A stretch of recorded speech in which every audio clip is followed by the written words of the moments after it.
Jesus సమాధిని చెప్పబడుతున్న మరో ప్రదేశం గార్డెన్ టూమ్. గార్డెన్ టూమ్ అనేది జెరూసలేం నగరంలో ఉన్న రాక్ కట్ సమాధి. ఈ సమాధి లోపల చూస్తుంటే ఇది ఒక కొండను తొలిచిన చిన్న గదిలా గోడ పైకప్పు ఒక ఉల్లితో చెక్కినట్లుగా స్పష్టంగా కనిపిస్తుంది. దీన్ని 1867లో బ్రిటిష్ జనరల్ చార్లెస్ జోర్డన్ కనుగొన్నాడు. అందుకే దాన్ని జోర్డన్ సమాధి అది తోట సమాధి అని కూడా పిలుస్తారు. యోహాను సువార్త 19:17 ప్రకారం యేసు ప్రభుల వారు కపాలం అని పిలువబడే స్థలంలో సిలువ వేయబడ్డాడు. ఆయన సమాధి సిలువ వేయబడిన ప్రదేశానికి దగ్గరగా ఉంది. కాబట్టి చార్లెస్ జోర్డన్ గారు యేసు సిలువ వేయబడిన ప్రదేశంలో వెదికి ఫైనల్గా ఈ ప్లేస్ని కనుగొన్నాడు. యేసు సిలువ వేసిన స్థలానికి దగ్గరగా హరిమతయ్య ద్రాక్ష తోట ఉంది.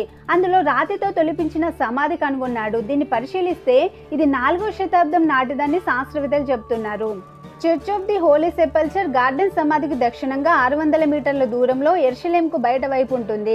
ఇది యునైటెడ్ కింగ్డమ్ యొక్క the garden of tome association అని ప్రొటెస్టెంట్ వారి ఆధీనంలో ఉంది. బైబిల్ నందు రాయబడినట్లుగా ఇది ఖాళీగా ఉన్న తోట సమాధి.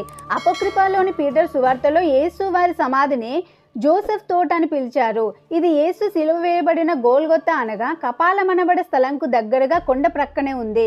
వేలాది మంది ప్రొటెస్టెంట్ క్రైస్తవులు దీనిని యేసు సమాధిగా పరిగణించి ఈ ప్లేస్ని చూడడానికి వస్తారు. యేసు ప్రభుల వారి దేహాన్ని సుగంధ ద్రవ్యాలు అత్తరు పూసి శుభ్రమైన నారబట్ట చుట్టి ఇప్పుడు మనం చూస్తున్న ఈ ప్రదేశంలో పడుకోబెట్టారు. ఇక్కడ ఒక శిలువ ఆకారంలో ఆల్ఫా ఒమేగా అని రాయబడి ఉంటుంది. దీన్ని పరిశీలించినప్పుడు అవి 4వ శతాబ్దంలో రాయబడినట్లు గుర్తించారు.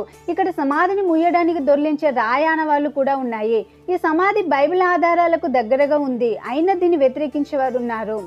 గార్డెన్ సమాధి ఉన్న ప్రాంతాన్ని అధ్యయనం చేసిన ఆర్కియాలజిస్ట్ గాబ్రియల్ బర్కే గారు ఇది క్రీస్తు పూర్వం 7వ శతాబ్దం నాటి ఇనుపయుగం సమాధిని నిర్ధారించారు. అయితే చాలా వరకు బైబిల్లో ప్రస్తావించినట్లే ఈ సమాధి ఉంది. సో ఇదే నిజమైన సమాధిని చాలా మంది నమ్ముతారు.